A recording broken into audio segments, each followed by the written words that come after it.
I would like to call to order the January 18th, 2024 meeting of the Conservation Commission of the Town of Harwich, Massachusetts. This meeting is being held in the Griffin Room at Town Hall.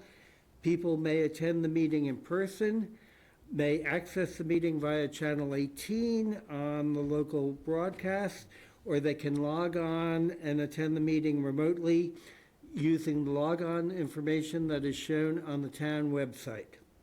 I would like to begin the meeting by starting with the Pledge of Allegiance, and I would like to ask Alan Hall to lead us in the Pledge of Allegiance.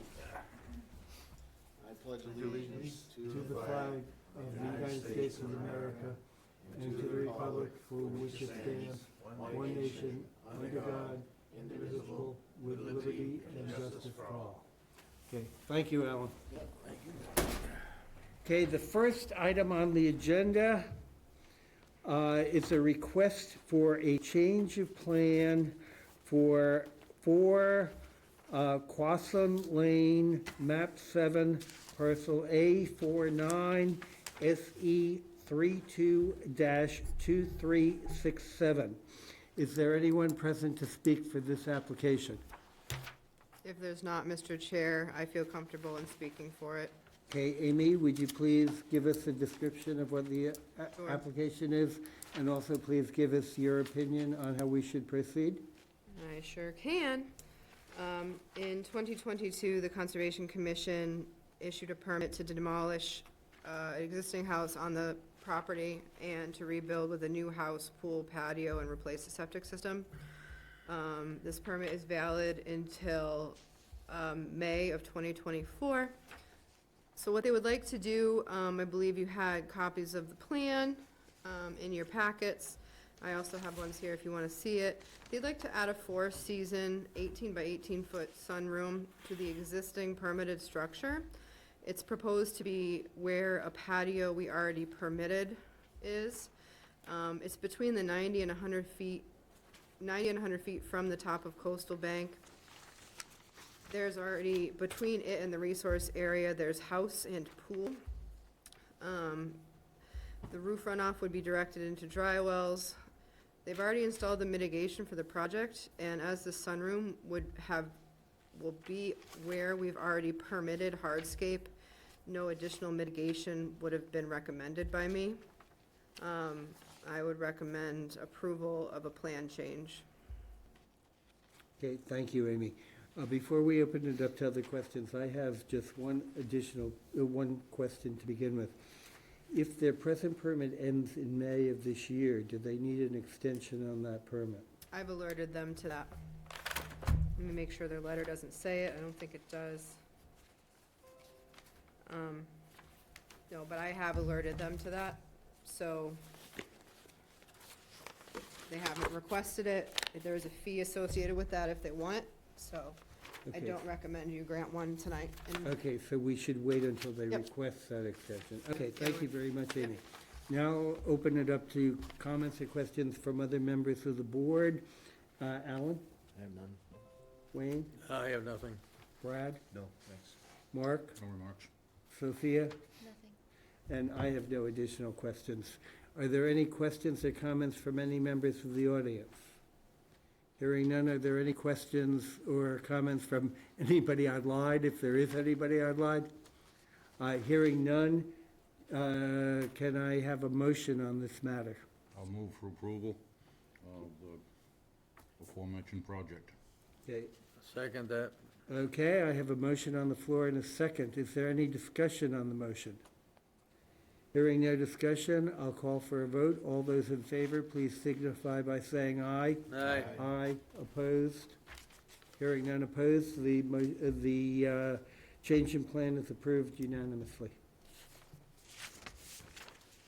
Okay, now we'll go on to the next item on the agenda, which is a continuation of a hearing which we've been continuing since December 6, 2023, for 9 and 11 Herring Run, map 3, parcel X3-2 and X3-3, SE 32-2546, And Amy, am I right to understand that they're requesting another continuation?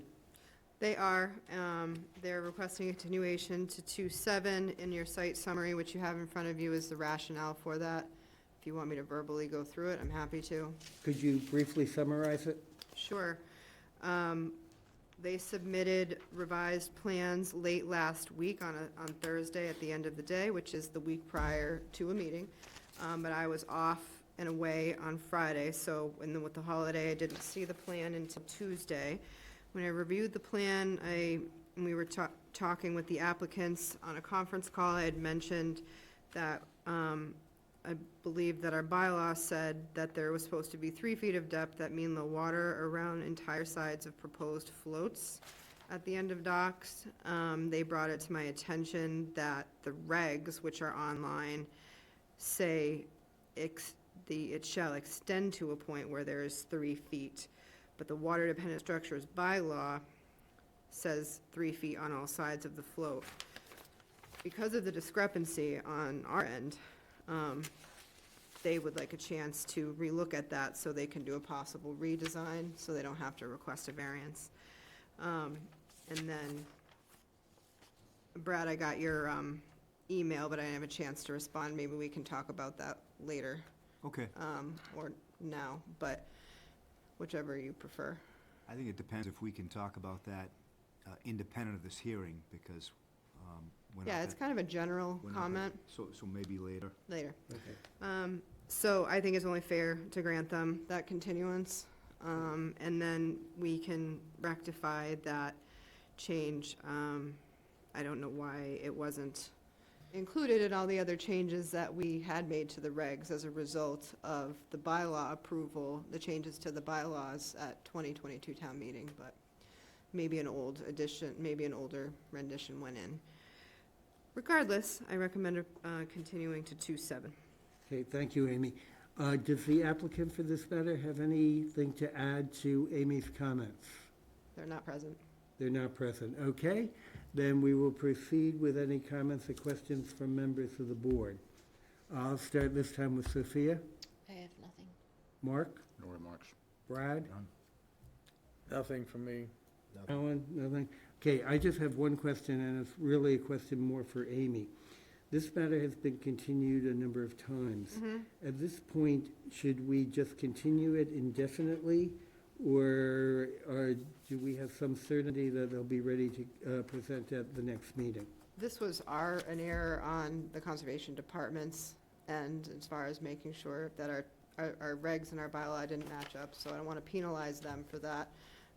I would recommend that you continue to 2/7, and then for some reason at 2/7, if they request another continuance at their own volition, then we can talk about that. But it's been a couple months. It hasn't been an extraordinary amount of time. Okay, thank you, Amy. Okay, are there any questions or comments from any members of the audience? Any questions or comments from anybody online, if there is anybody online? Okay, hearing none, do I have a motion for the continuance of this hearing? I'll move for the continuance.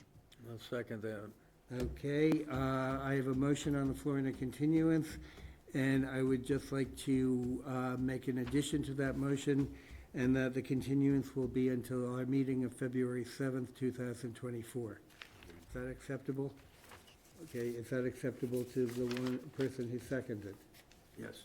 Okay, so I have an amended motion on the floor that is acceptable to the maker of the original motion and the person who seconded the original motion. So I would, unless there's is there any further discussion? Hearing no further discussion, I'd like to call a vote.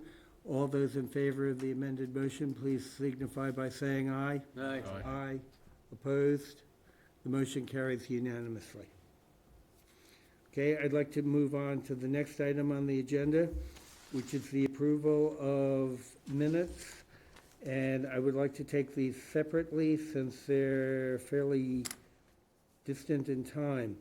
The first set of minutes was from April 20th, 2023. Does anybody have any comments on that, or would anybody like a little bit more time to review that? Okay, hearing none, I'd like to call for a motion to approve those minutes. I'll move to approve the minutes. Okay, do I have a second to that motion? Second. Okay, I have a motion on the floor and a second. Is there any discussion on the motion? Hearing none, all those in favor of approving the minutes of April 20th, 2023, please signify by saying aye. Aye. Aye. All opposed? The minutes are approved. Now I'd like to go on to the minutes of the last meeting. And Amy, I'd like to give you and your staff credit for getting us caught up to only being one meeting behind on the minutes. I can't take credit for that. That's Leisha and Kalia. Our goal was to always have the last meeting minutes done for you while catching up on the backlog from earlier in 2023. Well, I give you and your staff credit for Thank that. you. Thank you. So, does anybody have any comments on the minutes of the meeting from January 3rd, 2024? Or does anybody want more time to review this? Okay, hearing none, I'd like to see if there's a motion to approve those minutes. Move to approve. Second. Okay, I have a motion on the floor for approval and a second for that motion. Any discussion on the motion? Hearing none, all those in favor of approving the minutes of January 3rd, 2024, please signify by saying aye. Aye. Aye. All those opposed? The minutes are approved unanimously. We will now go on to a number of items that are listed for discussion and possible vote. The first is a discussion on alteration of the groin at the end of Quasin Lane with the Air Lane Beach Association. Is there anybody here to speak to that matter? That would be me. Okay, could you come to the, and could you Down if please, you want, wherever you want. whichever one you want, just please identify yourself for the record. My name is Ed Doherty. I live at 26 Aquatin Lane, and I am the president of the Air Lane Property Owners Association for the Okay. time being. We have about 900 feet of Nantucket Sound Beach that runs from Copeland Road, just west of Quasin Lane. And we have a groin. They have photos too. I did print them out, the ones I took, Ed. So yours might be better.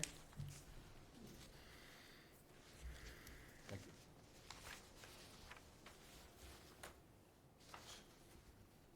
Thank you.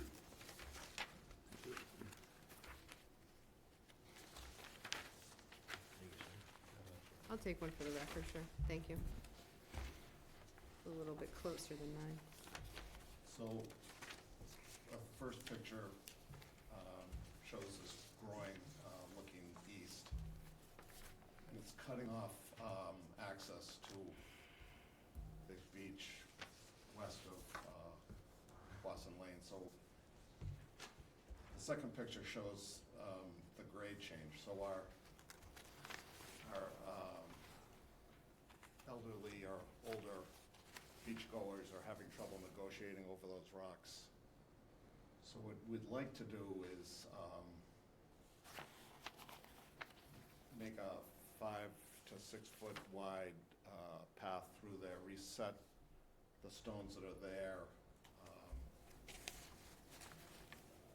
try to maintain, we don't want to pull the plug to let all the sand go, but we're trying to make a kind of reasonable path for safety and ease of access. We have a general liability policy on the beach, and we're trying to minimize our risk with any injuries that people might have crawling over those rocks. We have a lot of beach walkers that pass and repass, and we're just pretty much looking out for the safety. It's really kind of a safety thing. The groin, so the third page shows the groin looking south. That was part of the state's shoreline protection project in the 30s. as I can tell from our association notes, sometime in the 50s, that groin was connected to the revetment to the north. It was not part of the original shoreline protection project.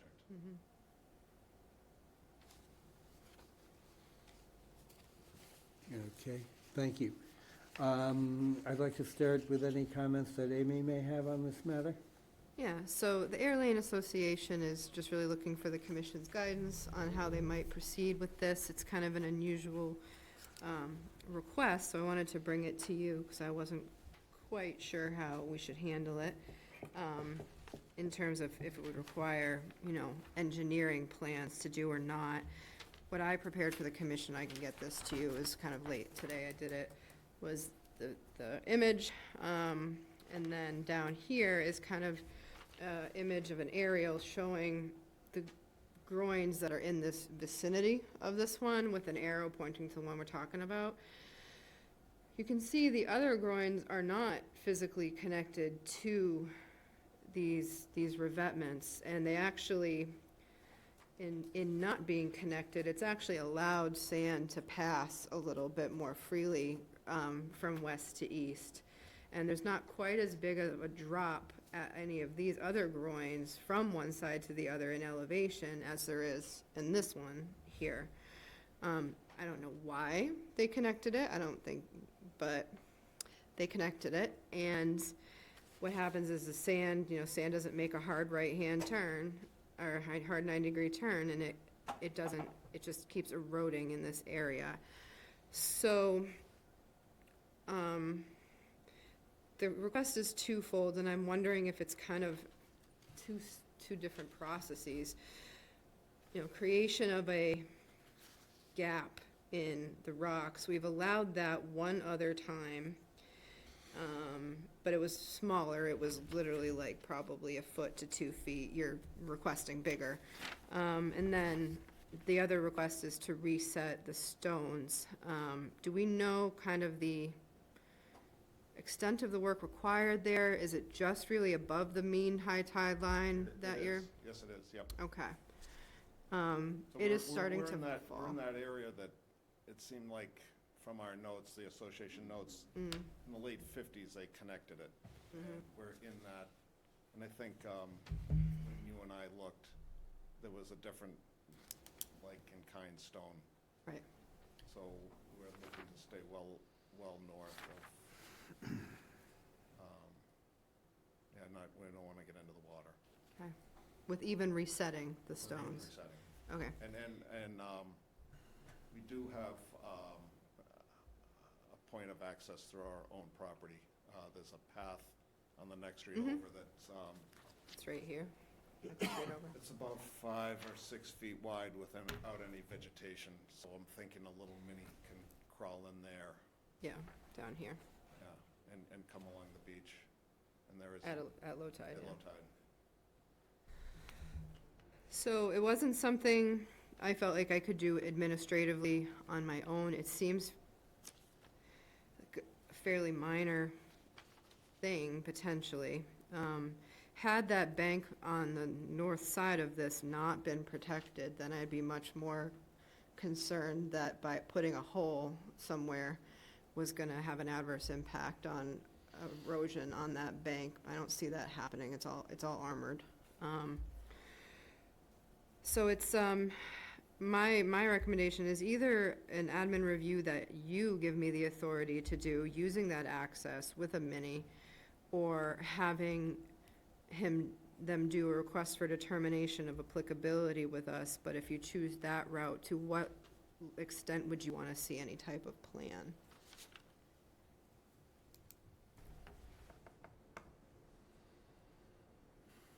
Okay, thank you, Amy. Now I'll ask for any comments from members of the board. Alan?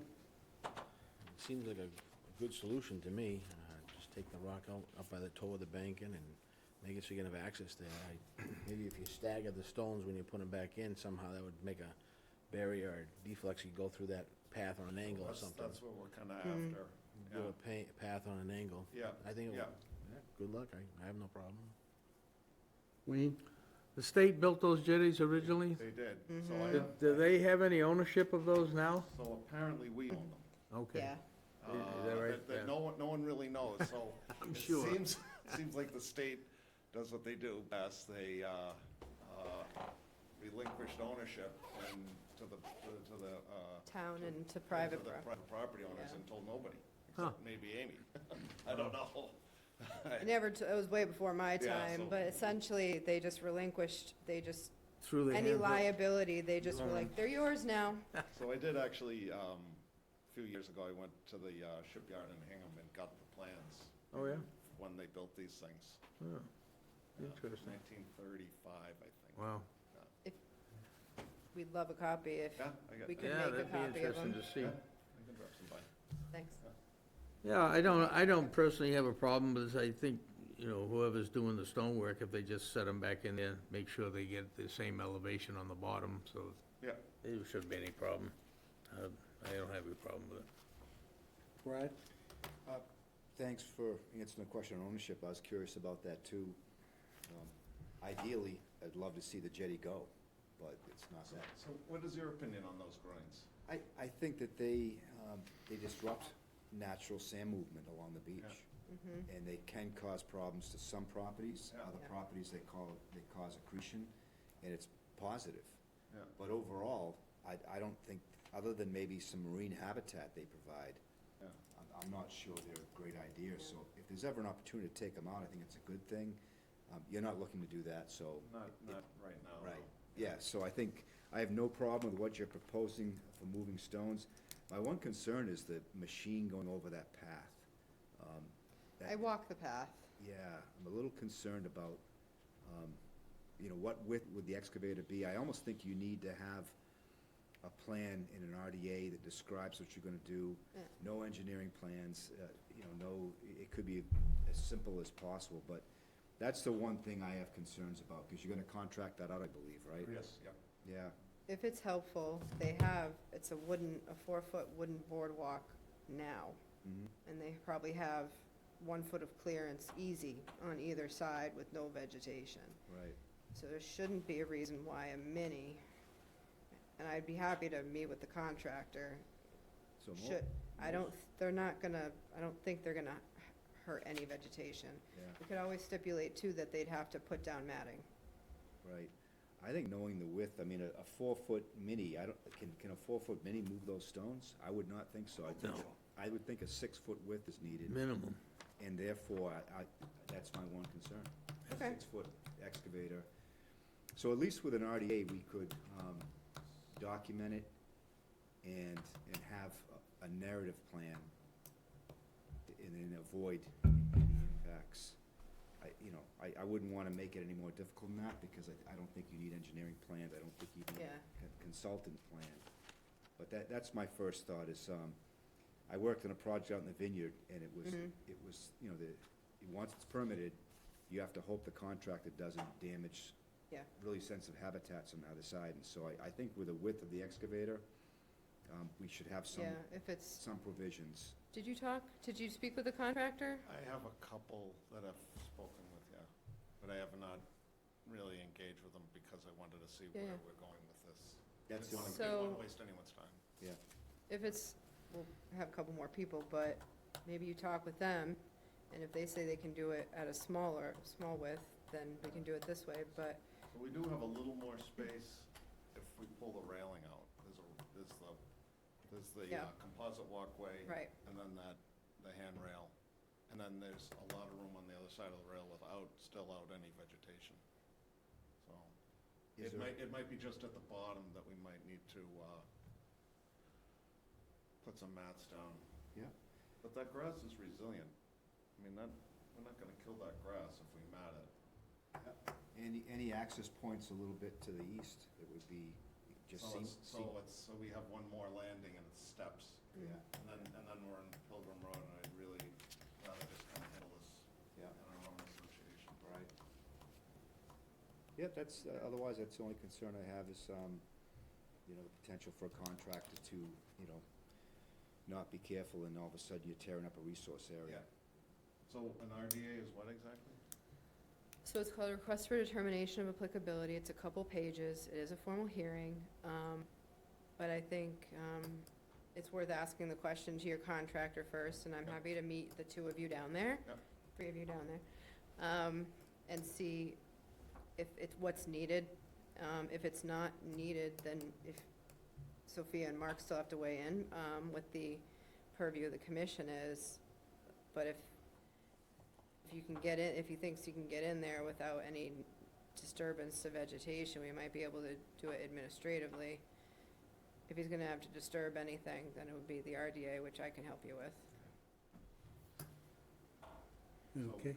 Because I have lived there and so I have skins in the game, I'm not looking to just kind of smash and hack my way through there.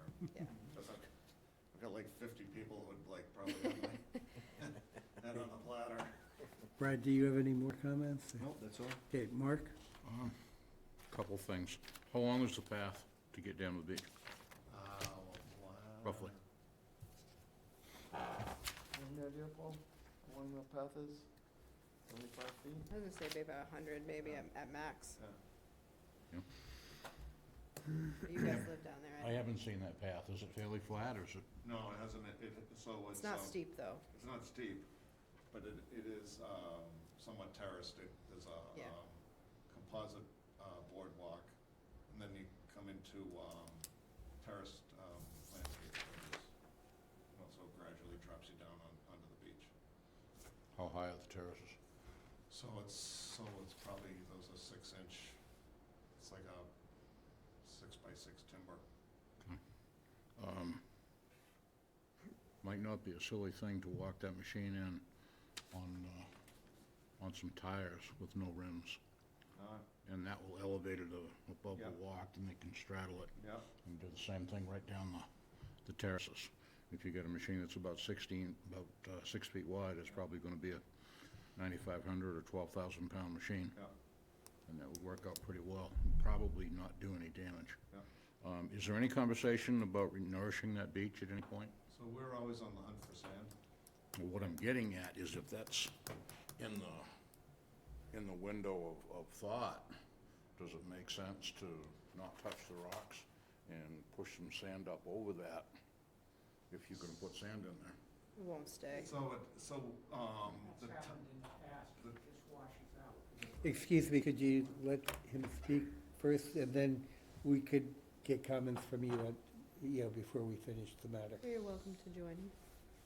So whenever possible, we bid on the surplus sand, Mhm. and we've purchased some, in the past, we've purchased sand. Most of late, the town has put the sand on the public beaches, and the county equipment will ramp up to get their machine over that groin, but the sand does not stay there. No. That's all I got. Okay, Sophia? I have nothing to add. Mr. Chair, if I could add one additional Yeah, comment? go right ahead, Brad. Okay, so for me, if the town grants you permission to use Pilgrim Road, I wouldn't have a problem with that. Pilgrim Road is private. It's private. Yeah, Okay, it's association. I'd rather, yeah. and You- Okay, well, you'd get away from impacts concerns, so, okay. If- They could use, I mean, it's farther down, you could use C Street. We've let people use C Street. so then I'd have to get some permission from the selectmen. I have a blanket, I have a form. You Okay. would, but Yeah. it's gonna it would take a couple weeks anyway, so Yeah, it'd be worthwhile to ask Okay. your contractor if you can Would use it- this would- path. what I'd like to do, yeah, which is easier for them.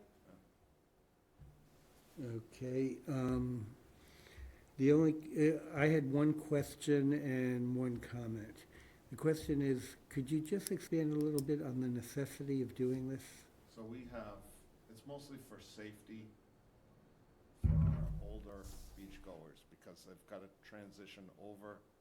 So on that second page, it shows the grade change from the east side to the west side. Yes, no, I noticed They've got that. to climb up over there, chairs, whatever they're carrying, and/or little kids. There's always the possibility that someone could slip in, And your older members have a necessity to climb over that? or if they want to get to the other portion of our beach. And what is the necessity of getting from one portion of the beach to the other portion of the beach? Sometimes crowd or tide. Okay. But we also, we're trying to make it safer, so, we don't want to be sued. We've been sued in the past. We have a liability policy, and you know how that goes. You'll have one claim and your insurance company will cancel you, or your rates will go up, or both. So, it's, I mean, personally, I don't see the necessity of doing that, but that's a different issue.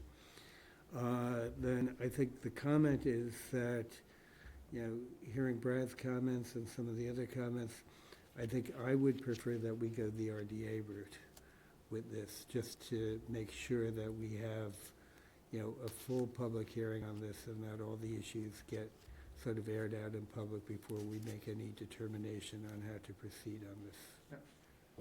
Okay? Now, are there any other comments from members of the audience? Did you have some comments there? No, it's been covered. Okay. Any other comments from anybody online? Okay, I don't think there's anybody online, so there's no comments. Anyway, this was really just a discussion, so that we're not really asking to do any vote on this. Amy, do you feel that you have enough direction from the board to proceed? Yes, So if you want to go ahead. I got this RDA form on. I'll send it to you Okay. tomorrow. So you can do the RDA. Yeah, Okay. I'll send it to you tomorrow. We'll be in touch. Like I said, I'm happy to meet with a selected contractor and look at it too. Great, thank Okay, well, thank you very much. Thank you. Okay, the next item on the agenda is a discussion of fencing to include all community garden plots at 50 Sisson Road. Is there anybody here to speak for that matter? Probably be me. Okay, if you could just identify yourself for the record, please. I will. My name is Bob Weiser. I'm at 6 Birch Drive, headquarters section, and I've been a community gardener probably for 6 or 7 years now. Hard to keep track. We've had some informal conversations amongst the gardeners about the possibility of doing this in the past, but it was brought to a more clear point when the decision was made to make the entire garden area perennial rather than annual, and so that people aren't putting up and taking down fences each year as they have in the past. That the problem we have with deer from the surrounding wetlands could be more easily addressed if the entire garden area was enclosed by a taller fence, and that would free up the individual gardeners to put their sweat and investment of resources into fencing for the smaller animals that are also consuming our crops. The deer are a pretty serious hindrance. Some people give up gardening because they can't really compete with the deer. Fencing would also allow us to eliminate some of the impact of the occasional theft of our crops and occasional vandalism. Also would reduce the use of the community gardens as a dog park, something which some of us find not conducive to the fact that we're eating the stuff that we grow there. So basically, the purpose of my initial conversation with the conservation agent and coming to you is to see whether there's support, questions, whatever, whether we should do a more serious evaluation of this possibility. We've gathered some information about what is done in some other community gardens here on the Cape. It's somewhat incomplete at the moment, but I've acquired some more information since you Great. sent me that. In terms of where the cost might be absorbed and what the cost might be, how other communities are, whether they're fencing at all and whether they're fencing for deer or for, it's not clear what exactly a 3-foot fence that one of the community gardens says accomplishes, according to some of the gardeners there. It doesn't keep out the deer and it doesn't keep out the bunnies, but looks like a fence. So there's, all kinds of questions to discuss. I don't have full information. We have a ballpark concept of what the cost might be, an idea of where to seek resources. But the first step, I think, is to find out whether, from a conservation standpoint, whether this idea has legs or whether there are reasons why it's not acting entirely. Okay, I'd like to ask Amy for her comments on this matter. Sure. So the parcel of land we're talking about is 50 Sisson Road, the town community gardens. The land was, I believe, taken by eminent domain in the 70s, and I gave the commission the deed that we have for the property. So it was deeded under Chapter 40, Section, I think it's Chapter 40, Section 8C of Mass General Law, which is conservation purposes. I really could have sworn I saw something that said for agriculture and conservation there, and I'm still not convinced it doesn't say both.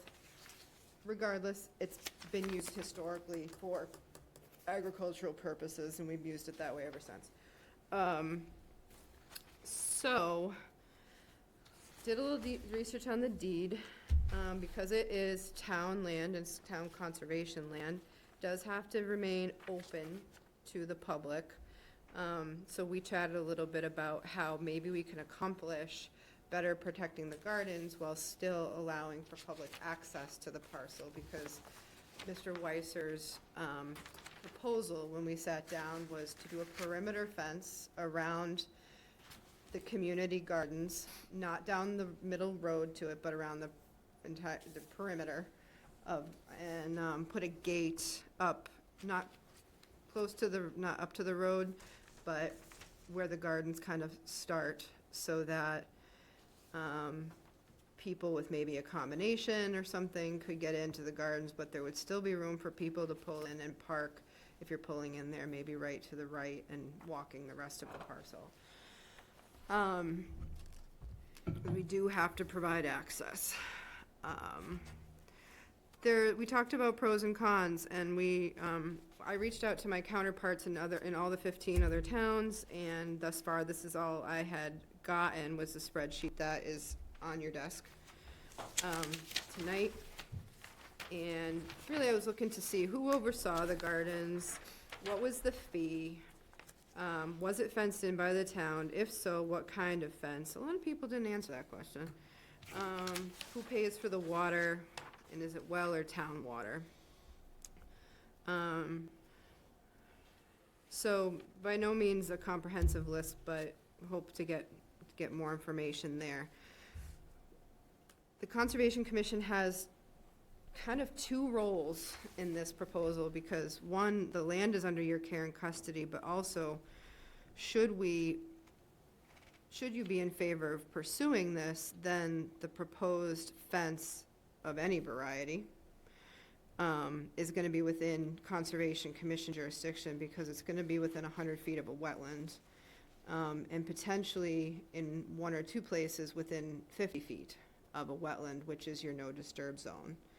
And that's primarily when you drive into the community gardens, on the left-hand side behind those plots on the left, it gets pretty wet. And also, I mean, besides that, behind, in the wood line in the far back, it's not too far till you get to wetlands there either. So your role is kind of twofold. One, if you're in favor of any type of enclosure, it would need a filing with the Conservation Commission with a survey and everything and so forth. We want to treat it like we would any person who comes before you in terms of an application with the requirements.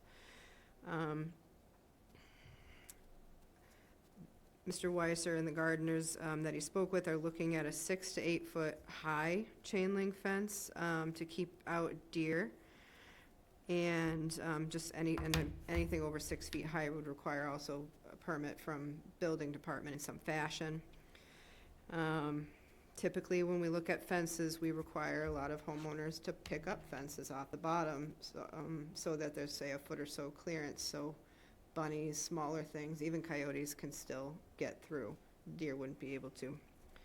Keep in mind, too, that within the perimeter of this fence, should it be erected, gardeners would still likely have individual fences around their garden plots, individual plots to keep them apart from others. I looked at this and we talked about pros and cons. So there is some theft and vandalism there pretty much every year. It's fairly minor usually, but it is there. So a pro of this would be it would reduce that. It would better contain any windblown trash. There's black plastic, matting, garden containers, etc. We clean, and the garden, a lot of gardeners do too, but we clean the perimeter and into the wetlands once or twice per year. A perimeter fence would help contain that better and make it easier for us to clean, so we're not like in the briars and in the wetlands.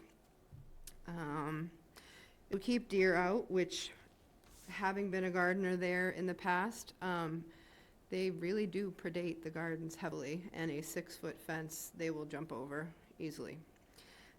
We do get numerous complaints about this every year.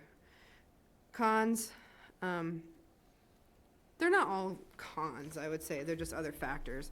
We'd have to find funding, as it's not something that we would be able to cover in our budget. It would need permits with conservation because it's near a wetland, and also potentially with the building department if it's over 6 feet. Again, we normally require fences to have a clearance on the ground, and we need to make sure that we would still allow for public access. So it's your land that you have care and custody of, so wanted to bring it to you to see what your thoughts might be on the matter. Okay, thank you, Amy.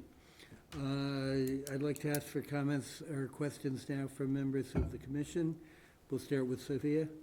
I think it's a good idea. I think my concern would have been wildlife passage, but that sounds like it's well, accounted for if it's off the ground by a certain amount. I have no objections. I don't really have any other questions. Or any questions? Okay, Mark? In your calculations, do you have a tentative amount of lineal footage? I do, but I can't remember what it was. I can't either. No, because we had different amounts. Because I had originally thought you meant Right. doing interior. I can't remember. I think Amy had thought I was suggesting that we fence each section of the garden. There are kind of three areas. But what I was actually proposing would require quite a bit less fencing. Yeah. Because it would be the perimeter rather than the three sections within, which would be a lot more. I think it's about 1,500 linear feet. Yes, it's between 1,300 and 1,400, but we said let's bump it up to 1,500 linear feet in case we're off. Yeah. I remember that. And a ballpark idea, off the top of, casual discussion with Cape Fence was about $30 a linear foot, plus some additional cost for gates and posts. We would need probably about three. 50 grand is what Yeah. I suspect it would cost. Yep.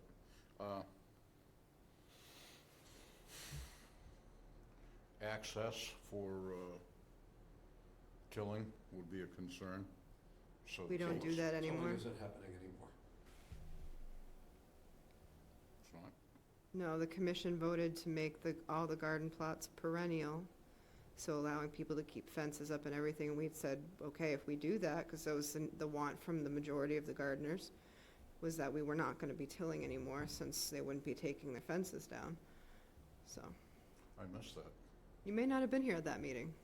Okay. So that's brand new like, a few months ago. Oh, all right. I must have missed it I too. did I don't remember Shame on me, I didn't know that. I don't remember Okay. that. Came as a surprise to me too. Um,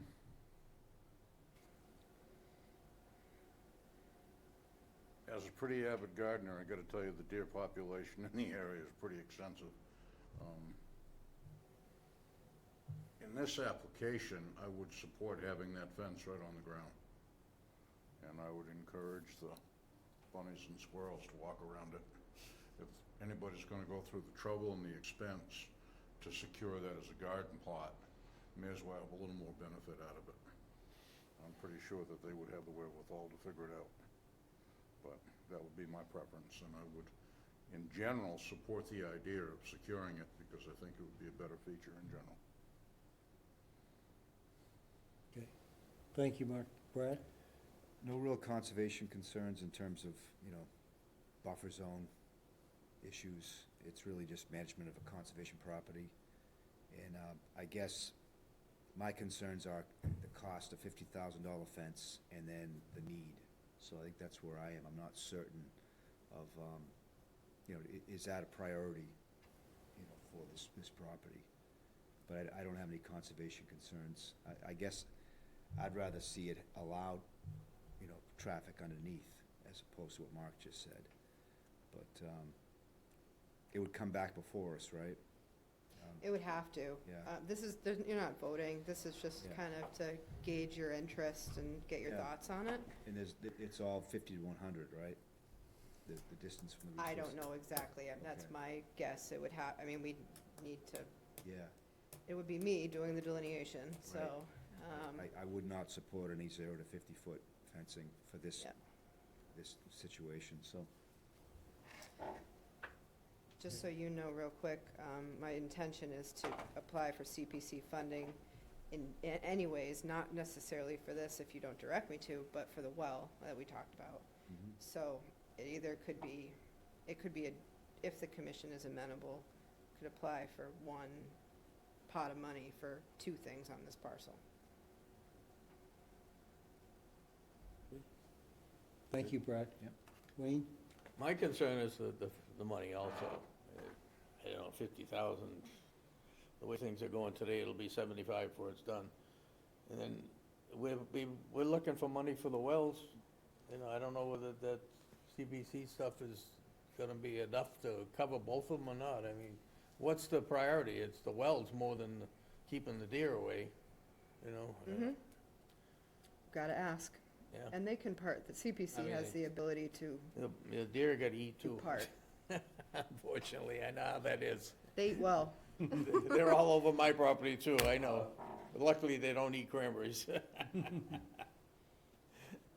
is that it, Wayne? Yeah. Okay. Alan? Well, this is a interesting subject matter because it crosses into a lot of areas. I myself am a big proponent of agriculture, and agriculture in the state of Massachusetts is exempt from conservation and wetland setbacks. So I would be highly in support of deeming that area as an agricultural use to get away from all the conservation restrictions, number one. And it's unfortunate, but this town, we had a right to farm bylaw. We do have one, and we had an agricultural commission, which the selectmen recently just abolished, abandoned.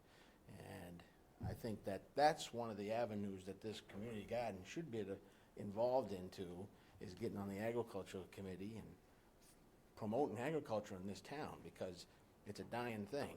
And where we own a lot of property in this town that has been in agricultural use, and now it's going away into other uses, dog parks, walking trails, naturalizing.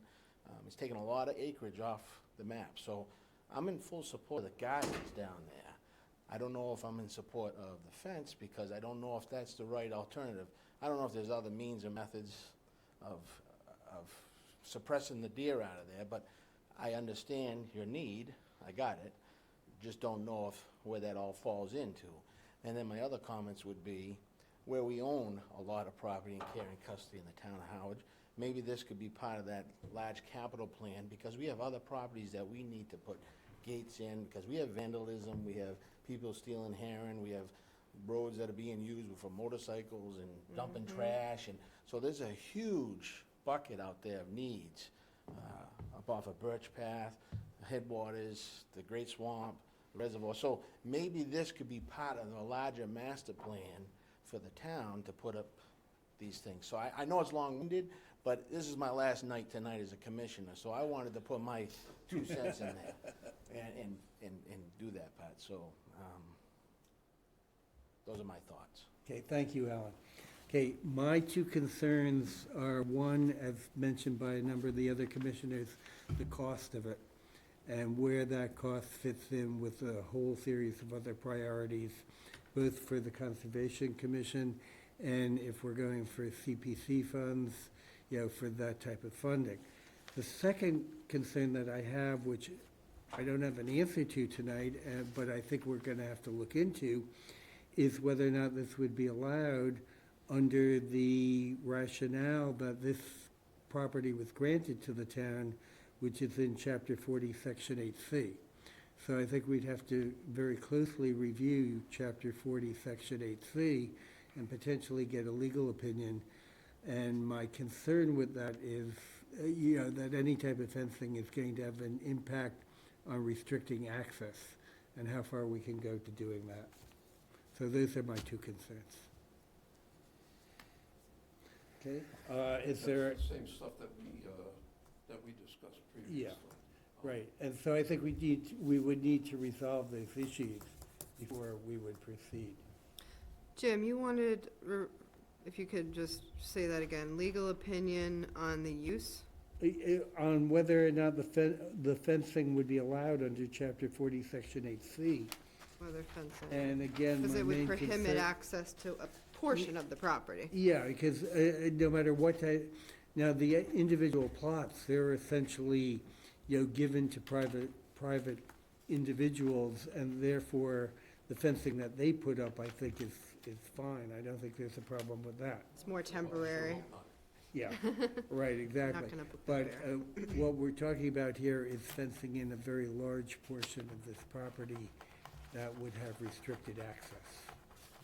So those are my 2 main Can ask. concerns with this, that we'd have to review and get potentially even a legal opinion on the access issue.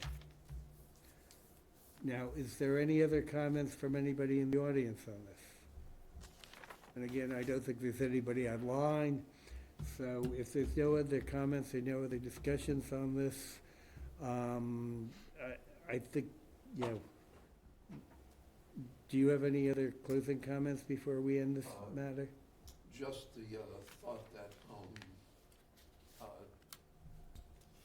while it's always been my thought that this would be a project to propose to the community preservation resources, I'm certainly open to entertaining the possibilities that we could raise some of the funds through activities of the gardeners. Mm-hmm.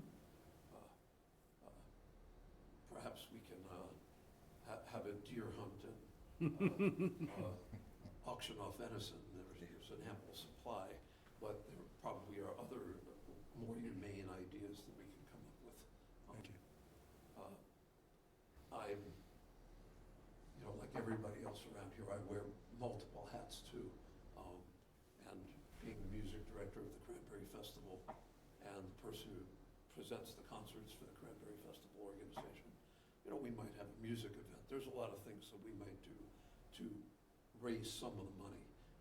But if we were to be able to have the support of the commission in going to the community preservation group to have some of the funds come from that resource, I think that would be, I could probably enlist some of my colleagues in the garden to devote a small portion of our valuable gardening time too, some fundraising activities too.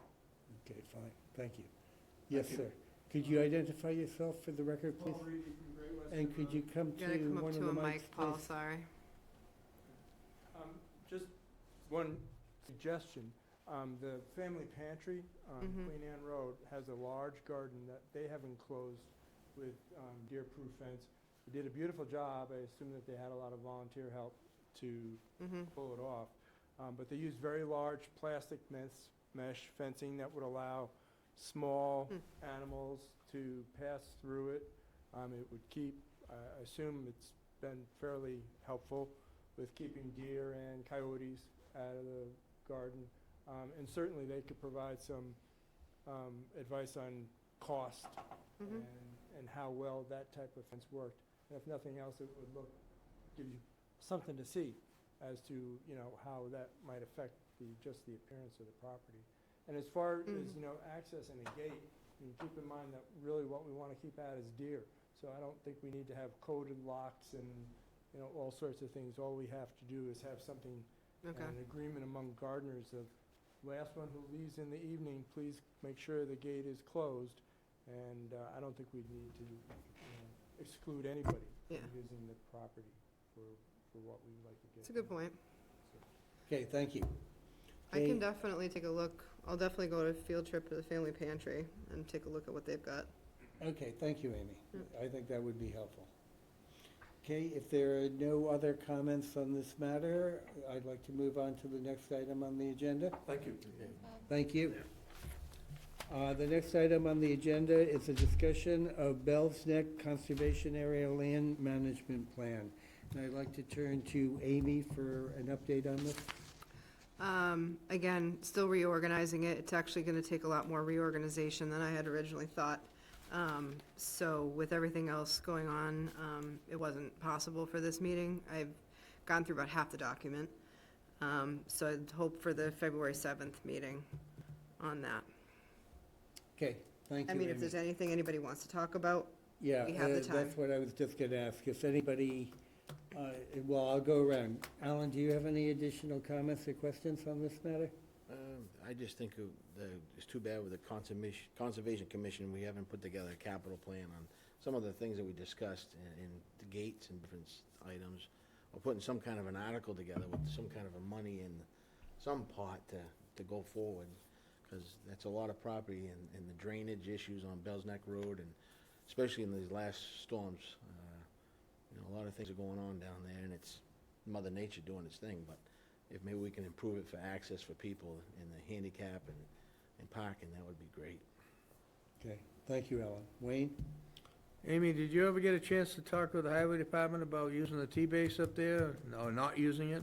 they removed quite a bit of it. Did they? And they removed what they could without making it unstable off the Yeah. side. And then, I hope you're okay with that, in certain locations where it was precarious, I let them, even though it was close to wetlands, I did let them put up some of that sturdy wooden fence that we've been using, the 4x6 fencing, along the sides of the road, keep people on the road and to keep cars from, and things from pushing off into the wetlands.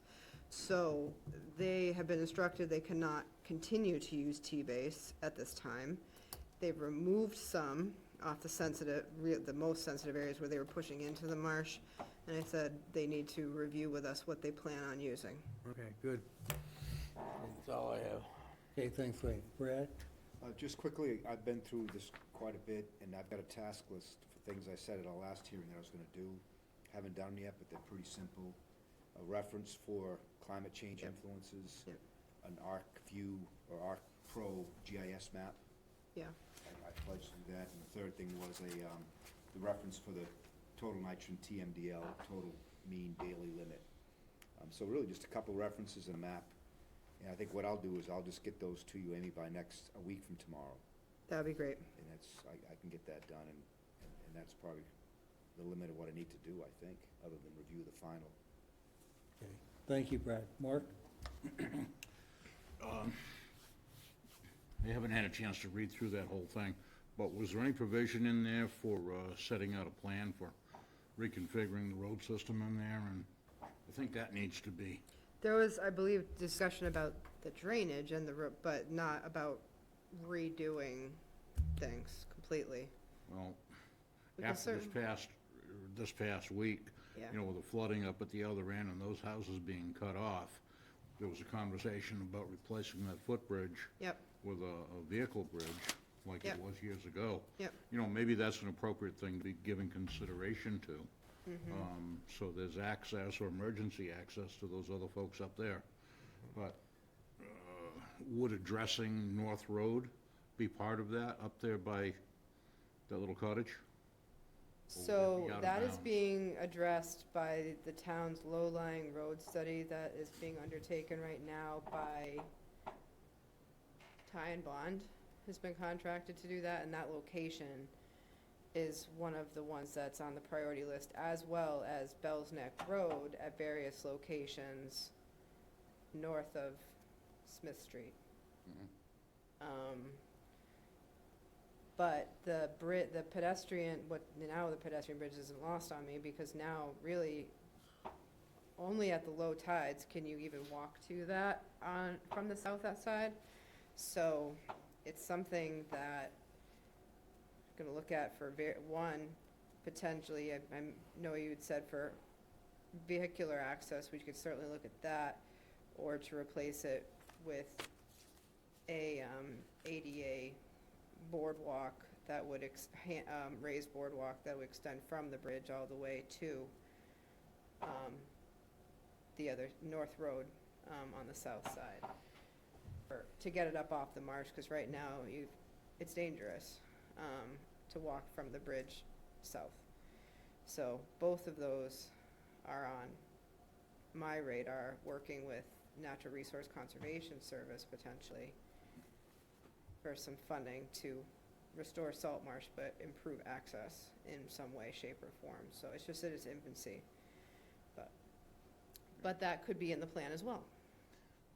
Well, that's all good thought, but I mean, my concern was emergency access for Yeah. that group of homes that's up there. Yep. Because if they're cut off by a storm, I mean, that could cost somebody their life someday, Mm-hmm. you know? Mm-hmm. But, you know, the work on that road system is pretty extensive, and I think that needs to be looked at, and I think it's appropriate to get the engineering underway so we can take steps and begin the quest.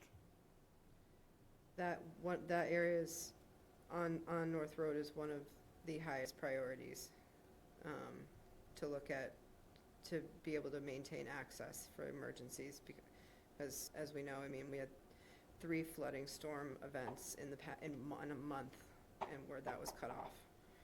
So,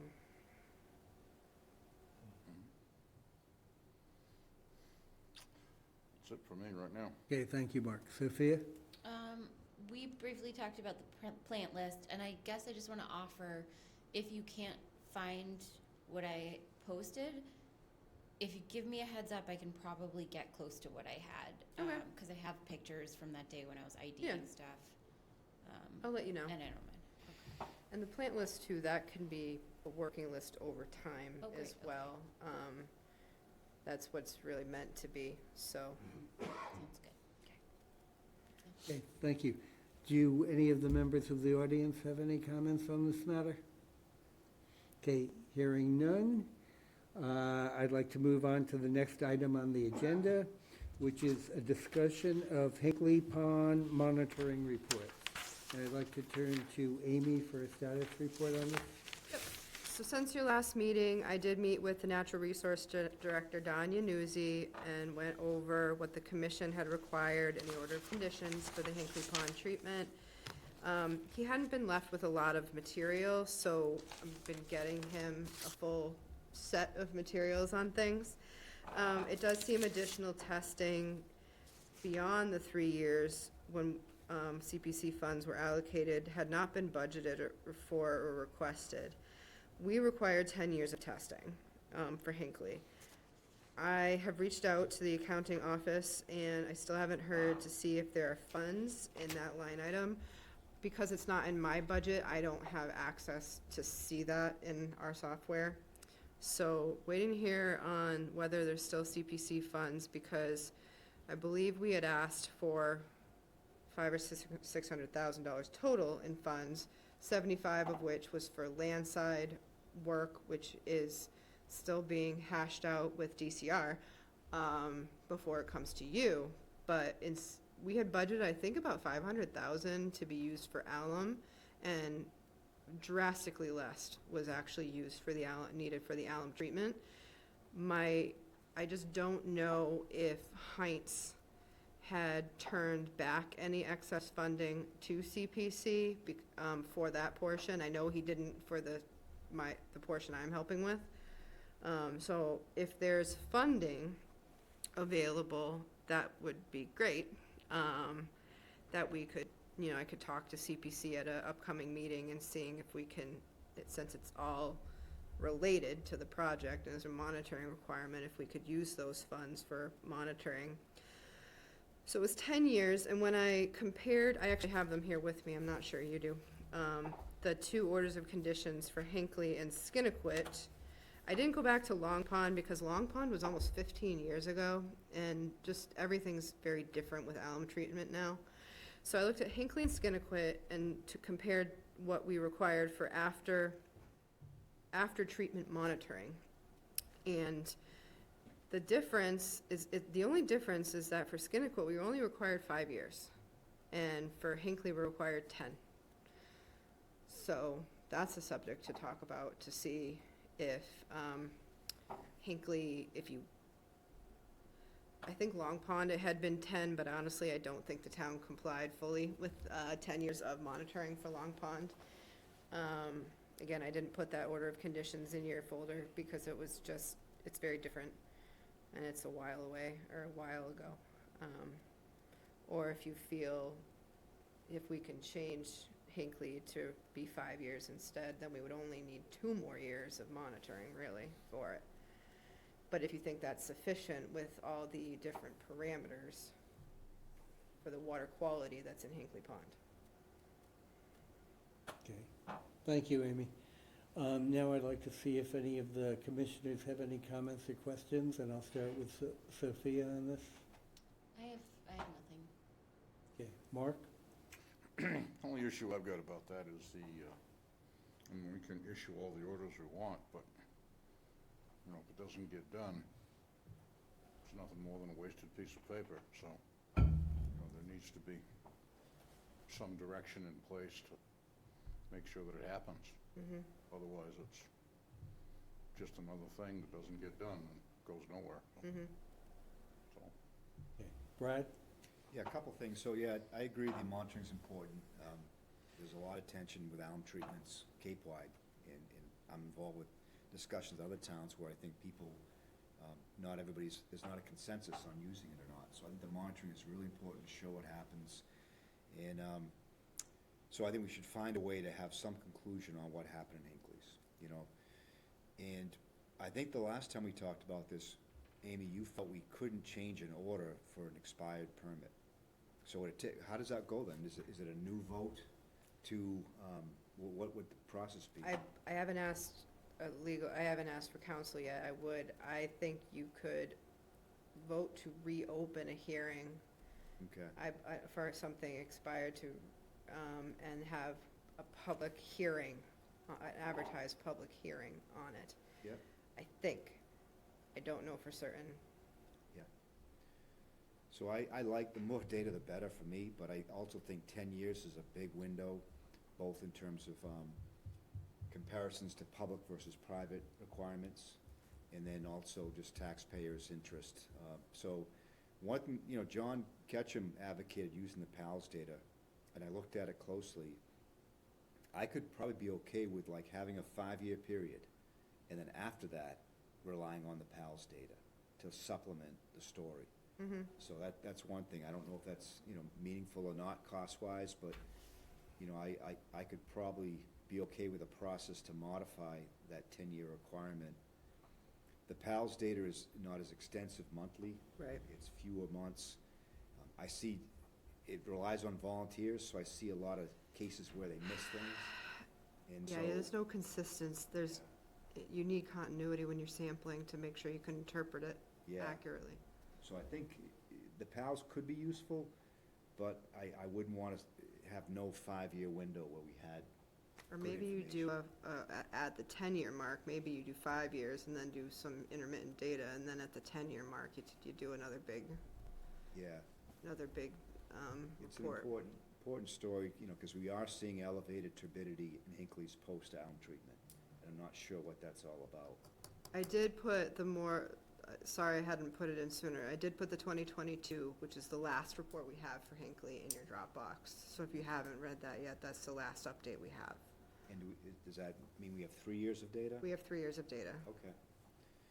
Yeah, well, you know, I think it's tough, you know, a staffer left, the new staffer doesn't know what's going on, and so I think it's probably up to you, Amy, to find a way. It's all right. Well, another avenue without reopening a hearing is you found that they're not in compliance with an order of conditions. You could issue an enforcement order to get back into compliance, and that's a way of doing things without having to amend or, Right. so, That I mean, it seems a little- sounds all big and bad because it's an enforcement order, but it's really not. It's just a way to legally obligate the town to fulfilling its requirements. Yeah. That seems adversarial, but also we have to be sensitive about being the same with public versus private. Absolutely. We have to treat everybody the same. So, all right, well, thanks for looking into this, Amy, I appreciate that, and again. you know, More to come. Yeah, okay, thank you. Okay, Wayne, No, I don't have anything. Alan? No, I'm still educating myself on it. There's a lot of information there, so, thanks. Okay, thank you. And I don't see anybody else in the audience, so I think that's probably the totality of comments on that matter. And what I'd like to ask for now, before we adjourn, is whether there's any other business that we should discuss. Wayne? I know Brad has a question, and Wayne. I'm just curious about something. The commission is tasked with taking care of the public water supply, aren't we? No. No, we're not. Not at all? Not the groundwater or anything like that? Well, in reviewing your projects, a lot of projects potentially can have impact on water quality. So for individual projects, you have to determine whether a project is going to have a negative impact on water quality. So like septics, that's mostly Board of Health. But you want to make sure there's not going to be contamination of groundwater supply. But we are not responsible for public water supply. Interesting. And the reason I'm bringing it up is that years ago, when, in the wintertime, they used to spread sand with a minimal amount of salt mixed Yep. with it to keep it from clumping up in the trucks and freezing. But now they use straight salt, and that's on the road, it's laying there, all of a sudden it rains, all that salt washes down into whatever wetlands or lowlands or catch basins that are there. That's bound to get into our water table. Can we issue a stop work order on the town? No, we can't do that. Cease and desist. I can check, I can ask, I don't know much about it, I can ask questions, I understand your concern, it's a really real one. I can ask DPW, I don't know if it's part of the MS4 stormwater permitting with the town about what they potentially can use or not. You know, just driving around town today and all down through Harwich Port, everywhere, down South Street. Salt. It's all, the road's white with salt. It was amazing how much I saw coming home last night. Yeah. Just trucks were really Yeah. laying it down. It's pure salt. They used to use sand for the, but not anymore. Some towns restrict salting practice against. Yeah, there are some very- roads, and especially on the highway, I know they have sections that they've experimented Low with. salt and- area. But I don't know what the No salt. mechanism is for getting there. But I'm concerned about it getting in the groundwater, because eventually it's going to. you There's know? a lot of salt, yeah. Jeremy? I can certainly start Something to asking think some about. questions. Okay, anybody else have any other? Oh, business? yeah, Brad? that's right, Amy. Yeah, So to do with the dock and pier bylaw changes, there was, the prior regulation on depth to mean low water for the float. yes. It was 2.5 feet, we changed to 3 feet. We also used to have language in that same provision that said that it could only be achieved without dredging. And- There was a question, so it was with 3 feet, and it was parentheses, it was my question to you that didn't get out of the draft form Yeah, that said parentheses, without dredging, question mark. yeah. It was never formal language. Oh, interesting. So the prior one didn't have that. Okay. And how do we respond to your question? Because I don't remember ever, because to me, I always favored that. Because otherwise it's improvement dredging, which I think should have a higher standard.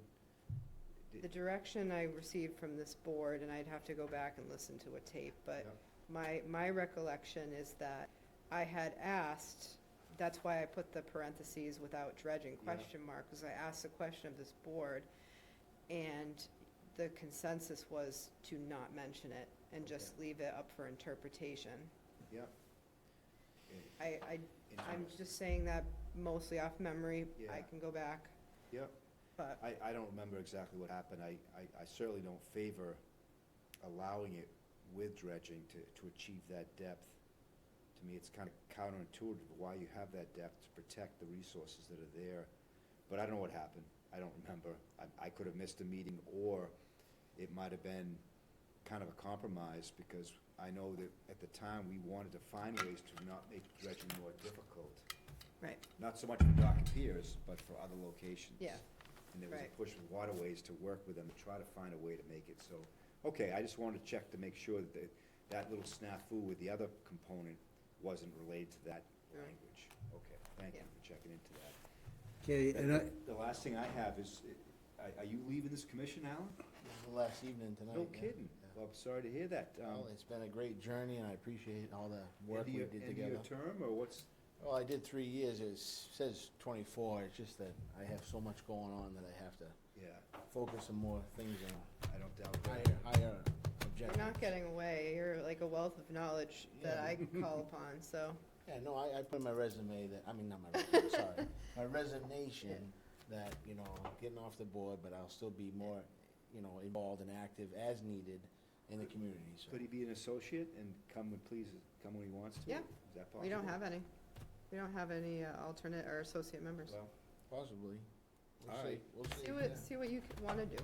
Yeah. okay, I have one more item before we close. Amy, I was just wondering if you could give us an update on where we stand on the Herring River study? Oh, yes. So we had a informal kickoff meeting with our chosen firm, and for the life of me, I'm not remembering their acronym right now.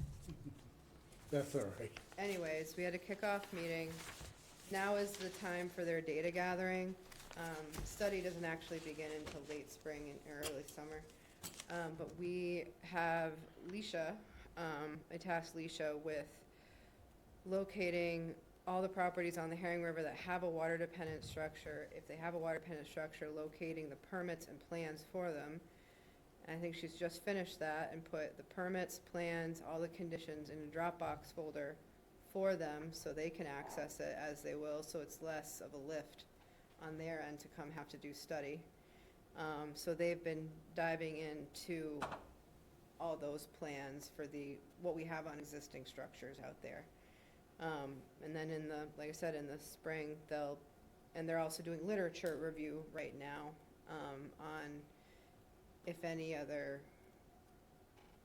there's been any other studies that we didn't find of impacts of water-dependent structures, positive or negative, to resource areas like this. And then, once we get into the spring months, we'll be chatting about getting out to do the sampling. So I'm drafting a letter to homeowners requesting use and we would obviously notify them when. We don't technically have to get on to these docks and piers to do the testing, but it's good business to get permission from the homeowner or the property owners to be out and around their property. So, okay. Thank you very much, Amy. Before we adjourn, I would just like to, on behalf of myself and behalf of all members of the commission, to thank Alan for his participation in the commission and hope that he stays at least with us and becomes a resource in the future. Thank you so much. Yes. Been great with you guys, too. Thank you, Alan. Wish you guys the best. Okay, with that, if there's no other business, I will entertain a motion to adjourn. I'll make a motion to adjourn. Second? Oh, he should have been able, Yeah. his We'll last officially let motion. Alan make the motion, go Wayne, ahead. okay? Go ahead, Alan, make your final motion. I take the motion back. There we go. Okay, I make a motion to adjourn. okay, do I have a second? Second. Okay, I have a motion on the floor and a second. Do I have any discussion? Yes. Hearing, yes. Yes, on discussion, I propose that we go to the Seal to have a beer if people would like to celebrate. So if that's not appropriate under discussion, let me know, Mr. Chair, and I will. It's always appropriate for discussion, but it's not appropriate for a vote. Fair enough. Okay, so I will call for a vote on the motion on the floor. All those in favor, please signify by saying aye. Aye. Aye, opposed?